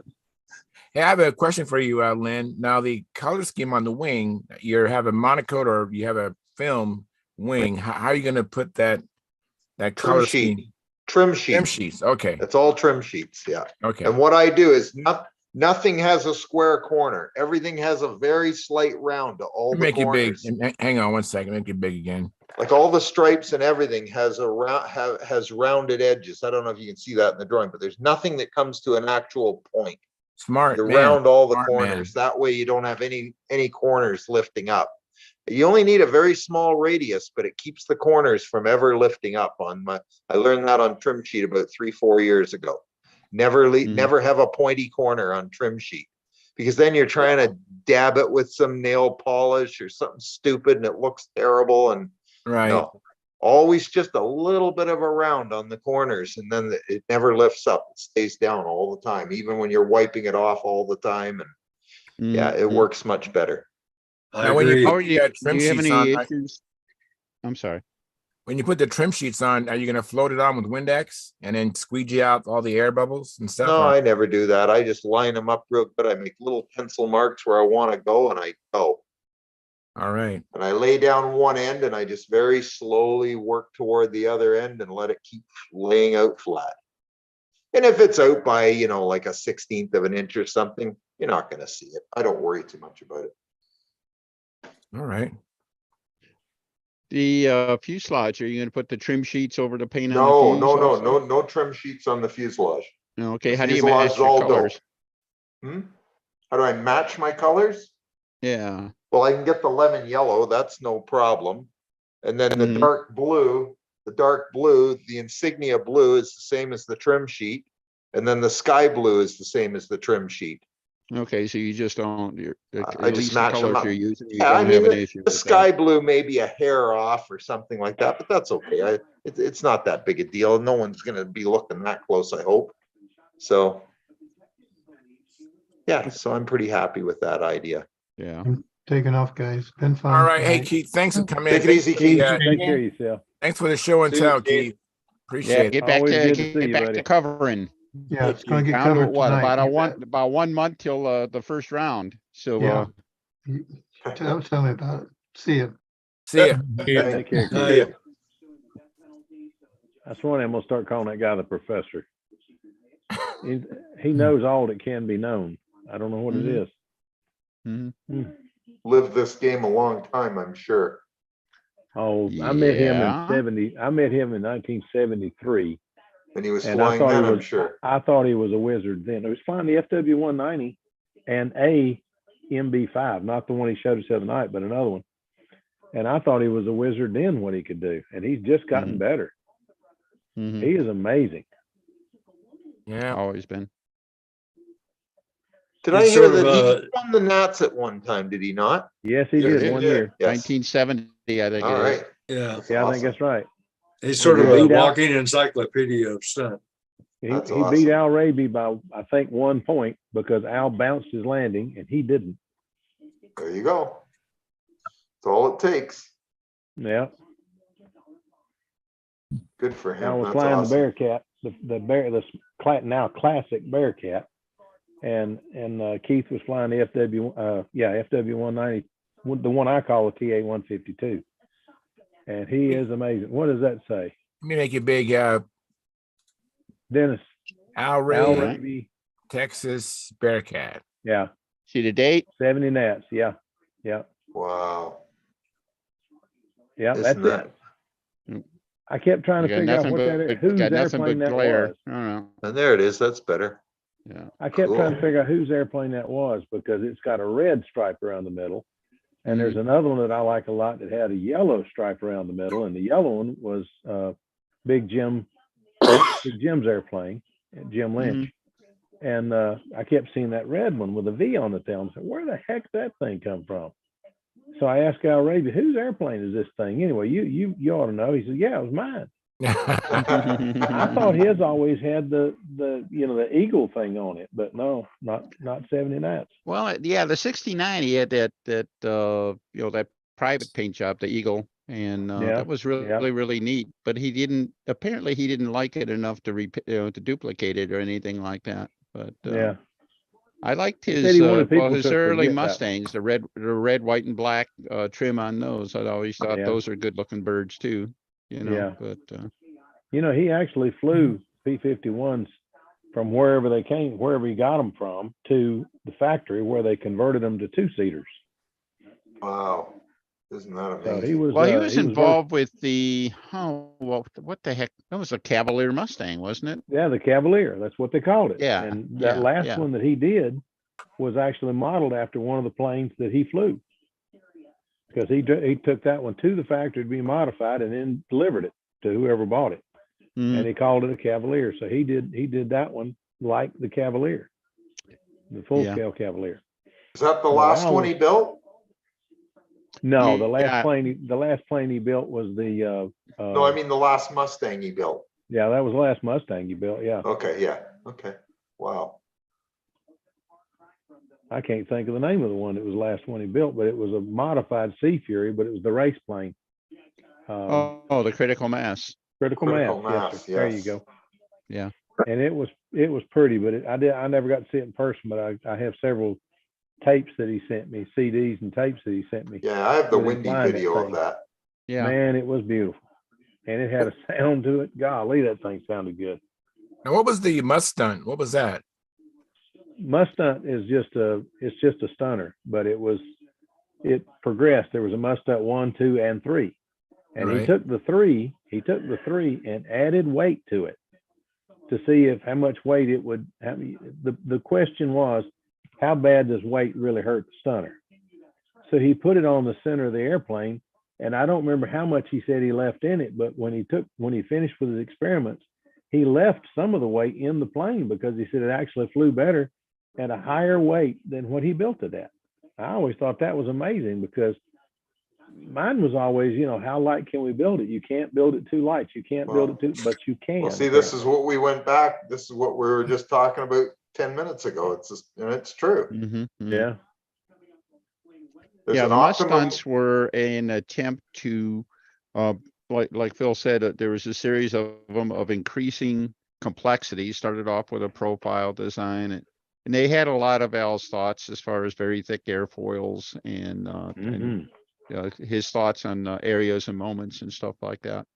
And they weren't scale by any sense of the word, but they still had a lot of the features that his competitions and airplanes did. I think by the time you got the Mustang 3, I think he even put the shock absorbing landing gear on that. But, yeah, the last one he did, I know. Yeah. And he put a paint job on it, made it, if you don't really know airplanes, you would think that was a real airplane. Well, yeah, it looked just real enough to make you think, now what is that, and Well, and then you realize it really isn't anything. Except there was a guy showed up at a contest and wanted to fly one in Warbird. We had to tell him, I know Al built it and painted it to look like a Warbird, but it's really not a Warbird. Yep. So, but Al was a master, man. He could make a Gillis kit look like a scale model. It was amazing. Did you remember that, lack of a better description, wasn't a true profile, but he built a profile Bearcat? Yeah, with an upright motor. Yeah, and his profile was like 2 inches thick. Yeah. which as profiles go is kind of fat, but as Bearcats go, he was kind of skinny, And an upright LA And 46. he yeah. was the idea obviously with the wider fuselage, he could build the profile fuselage, and it was very stiff. It didn't have the usual problems you get with a 1/2-inch plank or anything like that. And it was, in the air, the idea that you'd have the big side area, the big cross section, the big fuselage, it still had a good presence, stage presence, if you will, out there, and worked well. But the last one I saw, he built one. It's it might have been on Stuka Stunt. I don't know if he put a lot of it on Stunthangar or not, but it was like 2 inches wide, and he made it electric. Yeah, that was the very last one. Yeah, It and didn't then he last had long. the I don't remember what happened. battery pack, and as I understand it, he never even flew it. So he just wanted to show how to build it. Yeah, I thought he did fly it, but maybe he didn't. I don't know. I know He might have given it somebody to fly. Yeah, but, the one with the 46, somebody it got crashed. I don't know who crashed it, but it got crashed. Well, yeah, but he built one for electric. That's the one I don't know that he That's ever. the one I'd like to I know don't about think now. I he didn't ever know. flew that. Yeah. But I'm sure somebody did. So I wished he got to fly that rocket, the twin engine. Oh, the last time Hornet. The last time I talked to him about that, he was going to give it to Keith and let Keith campaign it. But I guess it never happened. No, I guess Frank McMillan has it now, and I think Frank has plans for it. But wow, that'd be a neat one to get. It would. Then you're talking about a 50-year-old airframe that's never been finished. So I've got a 30-year-old one it had downstairs, issues like the flaps were curled and stuff like that. It needed quite a bit of work. The paint's probably all very, well, it hasn't been in the sun. Maybe the paint's okay, but the paint would be really, really hard, probably a bit brittle. So I don't know. Well, if anybody can fix it, Frank can. Yeah. The only two I would rather see restore it than Frank McMillan would be Jim Lynch and Charlie Reeves. Yeah, they did a real nice job on the Bob Gieske airplane. They sure did. Mm-hmm. Those two Did guys. they ever fly it after that, or just hang it? No, he went to his son. His son does not fly, but he wanted it. Okay. And they restored it, and it looked beautiful. I saw pictures of it when it was finished. It's absolutely beautiful. That's gorgeous. But either one of those guys, anything they do. Jim Lynch was telling me, I saw him at the Nationals, and he had an airplane there called Perfect Rhythm. It looked to me like a Geo XL, but he called his Perfect Rhythm. And he says, tell me where I broke the outboard wing off of this thing. Do what? He said, I got it caught in the door and busted the outboard wing off. Oh, wow. I looked at that thing. I picked it up, and I looked at the bottom. I looked at the top. I gleamed it in the sun, bounced the light off of it. I absolutely could not find a flaw in that airplane. Wow. That's Jim Lynch. He is a master. Wow. He is absolutely a master. And I saw him fly his FW-190. It was a Jack Sheets FW-190. Reed, the wing is very skinny, and it builds heavy. And Jim's I thought was a little heavy. I finally got a chance to find out what it weighs, and it wasn't as bad as I thought, but it felt a little heavy for that super skinny wing. But I saw Jim fly to the Nats in Classic with a Tiger 46, which is really ain't that strong a motor, guys. And he flew it like it was a lightweight. Jim could build, but he could also fly. He was he's a heck of a flyer. Let me welcome Bob Gore. Hey, Bob, thanks for coming in. Appreciate it. Hey, guys. Good to see y'all. Bob? Good to see you. I'm doing okay. Good. Good. Hey, Bob, do you happen to have that spinner close by? The one you now was talking about? I haven't done it yet. I just tested the paint on there and looked like it's going to work. I haven't done any more. All righty. Yeah. Been building anything, Bob? I just putting one back together that a guy gave me. Okay. Yeah, that's funny how that works. Yeah. Yeah. I've been fiddling around most of the winter rebuilding an Oriental. Okay. Oh, Lord. The only thing I really saved out of it was most of the wing. That's funny because I just gave one away that I rebuilt. Last year, I rebuilt an old Sig chipmunk that was Jim Morway's. I don't know if you guys know Jim Morway, but a buddy of mine had got one of his airplanes after he passed, and then he ended up crashing it out at our field and broke the outboard wing off just beyond the outer landing gear. And I took it home and glued it all, mounted the airplane to the top of the table with the plan underneath it, and rebuilt the rest of the wing again. Put a whole, basically 3/4 of a wing panel on it, and then re-glued all the tails and everything back together and refinished it all. It turned out pretty good. It flew good last summer, but you know what? I have too many airplanes, so I gave it back to him. Well, you needed a place to put the new impact. I mean, come on. So I need room for a lot of airplanes, Dennis. that's it. Oh yeah, next week, the next one goes on the board next week. Oh, Really? geez. What's the next one going to be? Earth Strega. All right.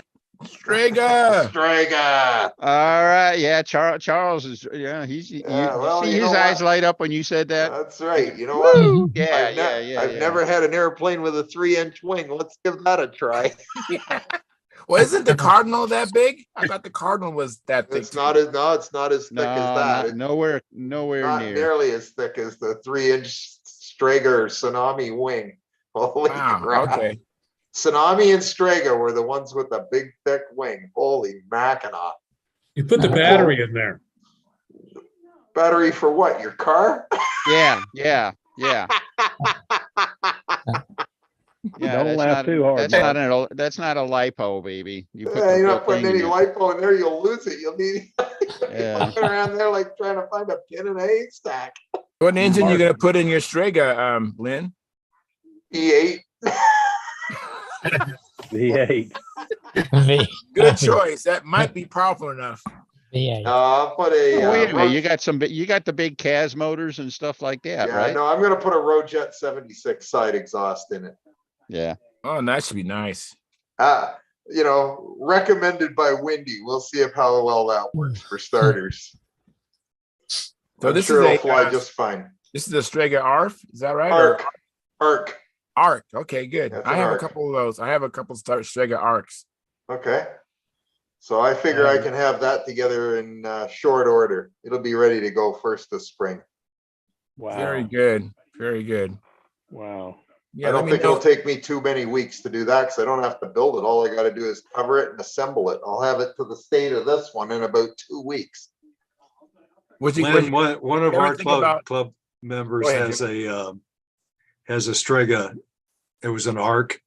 Yeah. And he's got iron-on on the wings. Yeah, that's what I'm doing. And he doped the fuselage. Yeah. It's got a Super Tiger 60 in it. Right. I think it's a Tom Lay Super Tiger 60. Yeah. And our flying field is at 6,200 feet. Wow. That thing weighs 70 ounces and it's fine. That's amazing. It flies fine. Holy Mackinac. It about pulls you over if the wind's blowing, but it flies fine. Nice. Huh. Yeah. I was surprised. I would They are be big, too. heavy airplanes. Yeah. Yeah, that's why I'm going with at least a 76 in the one I've got, just to make sure I've got enough power, because I'm sure not at 6,000 feet. Well, I haven't seen it fly at our field when it's 90 degrees. It might not fly. No. Then, Yeah, it might be a little weaker then. but 80 degrees, it was flying fine. Wow, that's amazing. Nice. That's good. That's the beauty of electric. It flies almost the same at 90. Almost. Not. Well, the in air spite of what, at 90 air degrees density at is different. 6,200 feet. Yeah, There's not air much density air is there. No, So I tell you what, I tried to. the plane I will tried to- turn you come over the wing over and the plane will turn, but it No keeps problem. dropping. Oh yeah. Yeah. I've seen Al Raby land one in an hourglass like that. In fact, it was the Sea Fury. The outboard wheel touched. Yeah. Scared the heck out of me, but Al went on undaunted. It didn't bother him. Hey, But Charles, I'm can doing- I share something? Yeah, please. Or did I? Is it set up for Uh, sharing? Let me Yeah, fix. I got disabled. I got the disabled note. Sorry about that. All right, you're all set. All right. And this is for Len. All right. This is a Strega wing. Yep. I can And tell. Isn't what- that funny? I could tell as soon as you put it up there. I'm like, well, that looks like a well, straight. yeah, it's not like you can hide it or anything No, like that. exactly. And I was looking at doing a mod on one. I never liked the way the leading edge on the ARF, especially the way it Exactly. worked It's out. got to be curved back. Yeah, well, what I was going to do is I was going to cut it back, cut it back a half an inch and sand it flat, Yeah. and then cap with a 1/4 inch balsa. And then the funny thing about the Strega is that it's thick, but it actually came in. This is the stock leading edge, and Yeah, it comes in there pretty- Yes. actually kind of pointy. sharp. Very Yeah. pointy. Yes. So if you cut it back and cap it, you could make the thing a more continuous radius. Most Mm-hmm. definitely. And that'll take your 2-week airplane and add about a month to the time probably. But I think that there would be some good payback if you could. I think do it's a great something like idea. that. Wow. think it's Yeah. I think Looked so like a too. great idea. I wonder how much I could sand it back without getting into trouble. Well, believe it or not, the thing has a doggone 1/4 square leading edge. All right. Right. Hmm. That's Yeah, why I no, no. thought the best answer would be to just flat cut it off. You know, just put like a straight edge along and take a half an inch Zip it off. right of it. off. Just zip it right off. Zip and it off, recap get rid of the 1/4 inch completely, and then then you'd just have a lay a flat hole piece in and it, just yeah. cap it. Yeah. Lay a whole, like a whole cap of 1/4 inch from one end to the other of both panels. Yeah. 1/4, you I might have to even be think able to get about away that. with a 3/8 or something like that. Cut it, you know, if you cut it a half inch back, just put less than a half inch on it. You know what I mean? 'Cause you Well, put I a, don't if like you cut that. off a half inch and then put a half inch back, then you're gonna be right back to this, you know, the pointy leading edge. Yeah. Yeah. I don't want that. I don't want a Yeah, pointed so leading edge. I go to want a flat, yeah. half inch and use a 1/4 inch cap, and you should be able to get a really well developed leading edge radius that way. Wow, That's more Nice. consistent with the rest of the airfoil. I'm gonna I- think about that for sure. Absolutely, and maybe even cut out some of those ribs. Did you consider doing that, Lynn? No, I won't take any of the ribs out of the wing. It just gets stupid then, you know, like it's just an ARF. I just want to put an airplane together and enjoy flying it. I'm not trying to make it into a world-class stunt ship. Mhm. I'm going through too many airplanes. What I'm basically doing is I want to fly as many designs as I can in the next 4 or 5 years to find out what I think is the best out of all of them.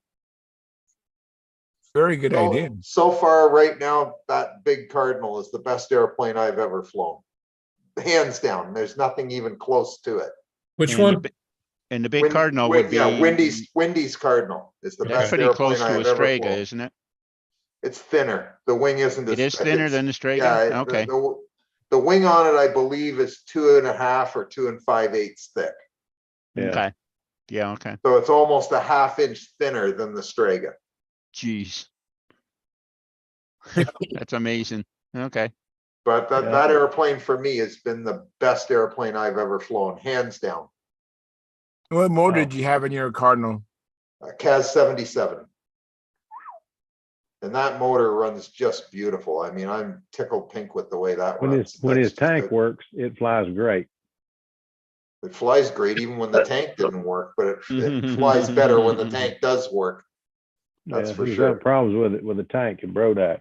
I sure He'd did. had- What he'd a had- crying he'd shame done- that was. He'd had done I much couldn't better. believe that. It's like, I saw Len have more engine trouble in any one of the one day than he had like in the previous, 10 years or whatever. I've been Just watching him nothing fly. ran. Had Just one airplane that ran all absolutely week. nothing worked. I think That your was- Fox ran. Yeah, that the was a Nobler, shame. yeah, the Tank were you Nobler ran running? good. Yeah. Which tank were you running? It wasn't what tank, it's what condition of the tanks. The tanks were all in bad shape, or at least a couple of them were. They had rust and crap in them, and I didn't realize it. And that's what happens. I was afraid you're flying my RC version. So No. These were metal tanks, and they were not in good shape, unfortunately. Yeah, well, a month later in Muncie, he had everything. He had all the tanks. Had it replaced, ironed out. Yeah, it was working everything good. was Everything back. worked fine. Yep. That's good. I had a good season, except for Brodax. Everything went really well last year. You had fun at Brodak. You was I smiling did. from ear to Oh, ear most all week. definitely. You betcha. What's up, Mark? I just wanted to make a pitch, Anytime- a reminder. We have a pretty important Zoom meeting Thursday night, 8:30, for whether you're a Pampa member or not. I've invited. 8:30 Eastern. I'm sorry? 8:30 Eastern time. Yes, sir. And I'm going to put a little, I'm going to move my post up because now it's probably down 10 days old, but I'm going to work on that tonight. I invited all 11 of the AMA vice presidents because I think they're important for the future of Control Line, especially with RC clubs and the integration of having circles. And invited Chad. He has another meeting, but he wanted me to talk about it because we have a SIG meeting later this month with Chad, all the special interest groups. And I think you'll hear some innovative things. I've probably been working 7 hours on this meeting. I want it to be open mic so we can get feedback from the field, whether you're a Pampa member or not. So if you can, I think it'll be good because, one of the important things to me is feedback. I mean, I know what I'm saying. I just don't know what people are hearing and how they feel about it. So if you could, I'd appreciate it. I think it's important, and I'm going to try to do 2 or 3 of these a year. How do we join this, Mark? I'm sorry? How do we join this? Where we get the If you go on Stunthangar under open forum, Mm-hmm. look for my post. I'll do it. Okay, tomorrow. it's a Zoom meeting. The original date, Phil, was probably 8 or 9 days ago, but I'm going to boost it up tonight. I'm going to put a notice on there. Okay. Okay. I'll check it tomorrow. Thanks, I've buddy. got a couple of things to check tomorrow on there. Okay. I think there's some innovative things you're going to hear about, and I like the way things are going. And I found out yesterday, and this just made my day. David Shorts is our historian, and he's also one who sends out the newsletter with another gentleman. And he sent me a note, and he said, "Listen, I want you to know that your efforts are really paying dividends." I said, "What do you mean?" He said, "Well, so far this year, which is what, 5 weeks old, we have 23 new members." Oh, very good. Super. And That's that's awesome. that's a lot. Very good. Yeah. That's great. That's very encouraging. Yeah. So anyway, thanks for the time. I'm planning on being at meeting. I'm hoping that something doesn't hit me and I guess sidetracked or distracted, but I'm planning on being there. Well, I'm not gonna take down names, and I'm not gonna call anyone out. It's just the organization right now is top heavy. The ideas are coming from me, some of the district directors, and they need to start coming from the guys who are flying every day. And I want to turn that around. So I think it'll be worth your time, and if it isn't, hang up. No problem. Hold up one finger, hopefully, maybe your thumb. That'd be good. And anyway, thanks, guys. Oh, Lord. Yeah. Mark, I will say I you have putting a lot of trouble work in with this hand. I can't get this finger straight anymore. So that's probably a good thing, Mark. So Yes, it is, especially for Okay. you. the thumb works. So Yeah. I can't get these others to bend down. And I can't get either thumb up. They won't go. They mm, won't. from They won't Canada. bend back. Yeah, You're I from- know. So instead of showing it this way, show it this way. Then it looks like it's Yeah, then it Yeah, still that's it. looks like Good it's up. idea. That works, Phil. Yeah. You have to learn to play the angles, That's it. not just in the Or I wind. could just do this. There, now it's up. To hold it up. Oh, Lordy. Oh, Lordy. Hey, got a quick question here, guys. Has anybody heard from Mike Lunke lately? I've not seen him on here in quite a while. Just wonder if you know what's going on. He That's hasn't a been on great for a few question. shows. You're right. He must be okay because I You know see his what? post on Facebook. Because I Yeah. think I heard that Sam tied him up with that monofilament line. Mhm. I texted Mike Lunke Saturday. I said, "Hey, are you doing okay, Mike? I missed you, buddy. I haven't gotten a response back, so I don't know." Yeah, I assume he's okay. I hope he is. I saw he posted a picture of him and his son with one of their combat planes within the last few days on Facebook. All right, good. Good. All right. Haven't seen him lately. That's right. Yeah.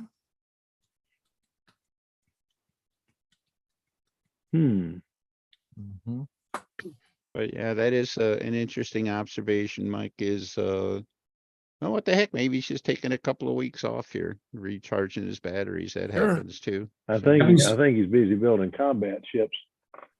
Well, I He's haven't seen. probably trying to. Go ahead. I'm Go sorry. ahead. No, you're all right. Go ahead. I haven't seen Jim Hoffman in quite a while. Yeah, I was hoping Jim Hoffman come in and tell us about the contest. So I'm Yeah. sure he was in the thick of things there. Yeah, I just hope everyone's okay. Yeah. He posted on Facebook today too, showing his winter garden stuff. So he's okay. Okay, good. All right. Yeah, I've been exchanging lots of emails with Jim. He's doing well. Of course, he was tied up with the contest over the weekend, but he's I think he's okay. But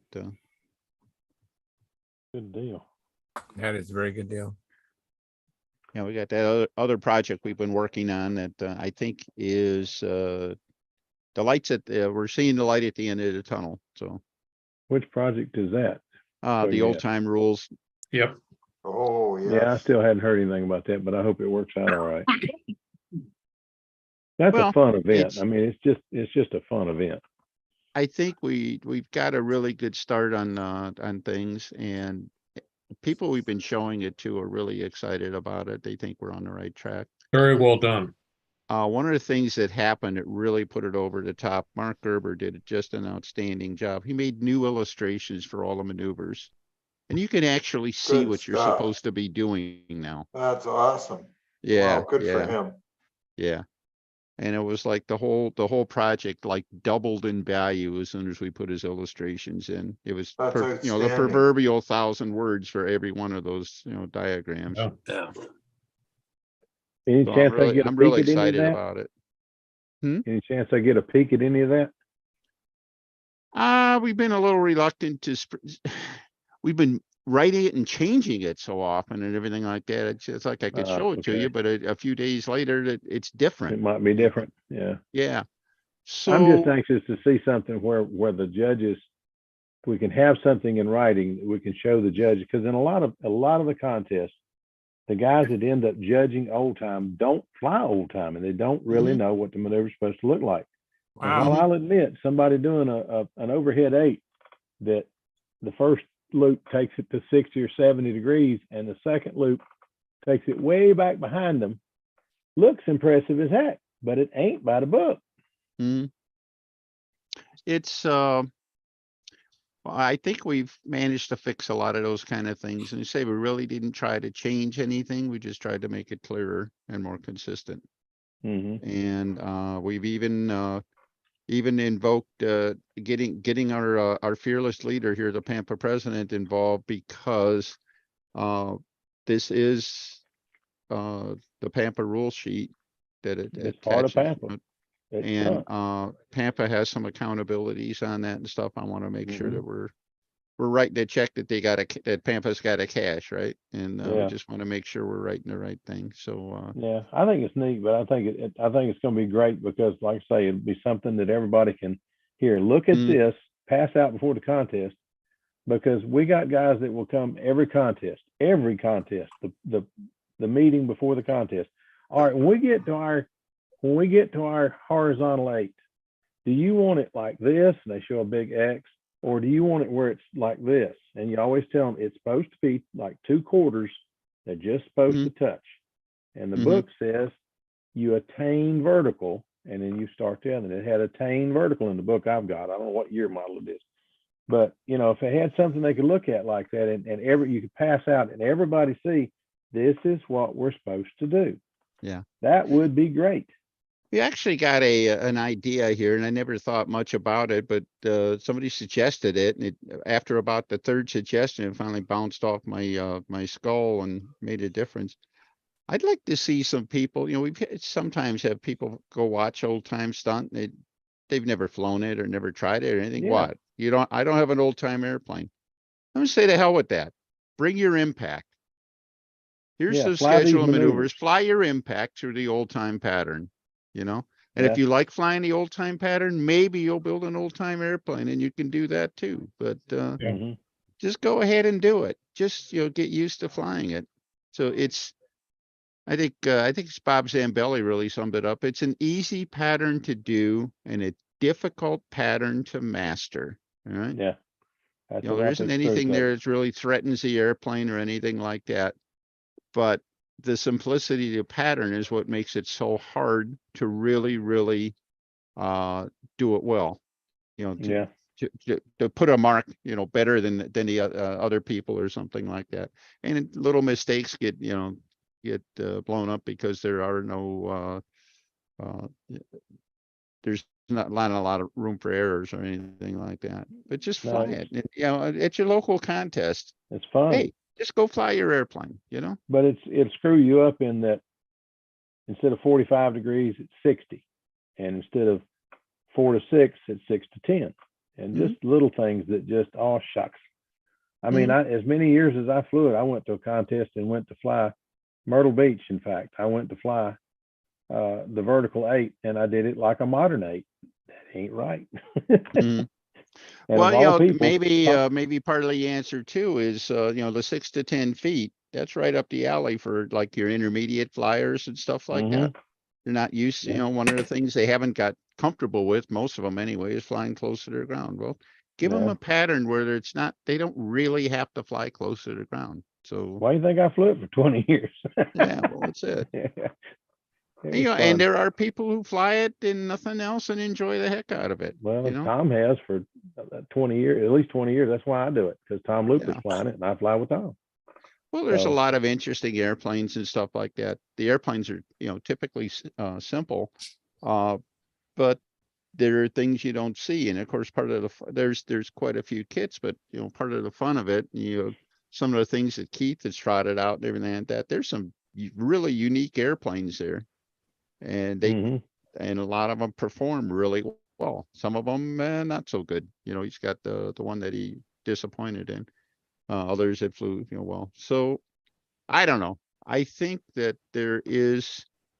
it's an easy second event for anybody who's flying stunt. It's just like a no-brainer, and I think it's a good one for entry. You know, as we're trying to drum up more support and stuff, I think it could be in that way. Well, they're easier planes to build because there's most of them, not all of them. Most of them have no flaps. Right. Most of them have no. They're not the super skinny, super sleek designs. I mean, most of the fuselages are all but square.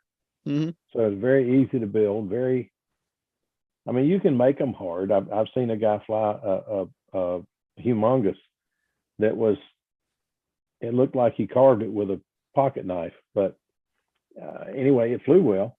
And then I've seen them like Tom's and mine that are pretty darn slick. So it just depends on what you do. And Phil Spillman, I don't know how old he is, but Phil he flies his humongous, and if he lands and he don't have a smile on his face, he must have crashed, because he has a ball with it. And that's what it's all about. I don't care where you finish, just have fun. Yeah, that's the big thing. Just go out there and have fun. Yeah. But I mean, there's just a lot of guys like that. And Phil's not unique. We got a bunch of them like that come to the East Coast contest, and they just you fly and you land and everybody's just laughing and cutting up with each other and saying, Mhm. "What'd you do?" I don't know. I got so lost. I don't know what I left out or what I didn't. But anyway, Yeah. it's just a lot of old times, just fun. Now we Yeah. get out the modern stuff and everybody wants to get serious, but it's time to get serious when you're flying a $2,000 airplane. But Mhm. when you're flying a $200 airplane, let's go have some fun. A Ringmaster, All American. I mean, you don't have to have that. I know there's 4 that are supposed to be better than all the others, and I've got 2 of them, but you don't have any more fun with them than you have with an old Ringmaster. Just go That's out, it. and if you can't laugh at yourself, what are you doing? I mean, Mhm. what? Well, if Go you don't have have fun. fun, it's a hobby. You're supposed to Yeah. enjoy your hobbies. You're If not you're not having fun. enjoying What the your heck are you hobby, doing out then here? it's got nothing to do with whether it's old time or modern or anything Yeah, else. that's it. That's it. Yeah, But Lynn the was guys trying to don't. sneak a word in here. I'm Yeah, sorry. Yeah, go I ahead, was Lynn. just, one thing I've heard from a lot of guys and why they don't want to fly old time is they say that the pattern is so different from the regular pattern that it screws them up for a day or so after because they can't figure out how to go back and do the other pattern without making a mistake and going back and forth. They don't like doing that on the same day or on the same weekend. That's You the just need one thing I practice. have heard a lot of times that Yeah. certain people say, no, I'm not going to do that. Like, I'm not going to go trying to fly old time and then get up the next morning and then go and fly stunt because it messes me up. No, what's Well, really bad, try Len, is when they flying have the them both same. at the same time. So Well, yeah, you're flying PA and you're being called down to the other circle to fly old time. So as soon as you land, you're yeah, running good down luck. there and Yeah, flying the good other luck. pattern. Yeah, Mhm. good I've luck done with that. that. Well, I've and done that. things like that happen and everything like that. But I was just gonna say, a lot of times I fly the same airplane in classic and old time. That messes with your mind. Yeah, I bet it would. yeah. I'm Yeah, sure I it mean, would. flying an old time airplane in an old time pattern is easy, but then flying them like Frank said, they were flying old time and classic at the Nats. I was flying my old time airplane in both, and I was like flying in one, switching circles, switching a battery, and like 10 minutes later, I was flying a modern pattern with the same airplane and switching it back, flying my second round in old time. And think I didn't make any of those kind of mistakes, right? But it's That's just paying attention. wild. But it would be easier. But the airplanes are different enough. The airplane is part of an old time airplane is clearly different. If you practice just the old time pattern with the old time airplane, it becomes part of your overall mental, physical exercise and everything like that. Yeah. So I tell you, if you want to get better, if you're an advanced flyer or an intermediate flyer and you want to get better, get a Ringmaster and fly the modern pattern. It will force you to concentrate. I mean, you're either going to concentrate or you're going to stuff it. And when you figure out the pattern with the Ringmaster, now try to get that pattern where it looks like it's supposed to look with the Ringmaster. Mhm.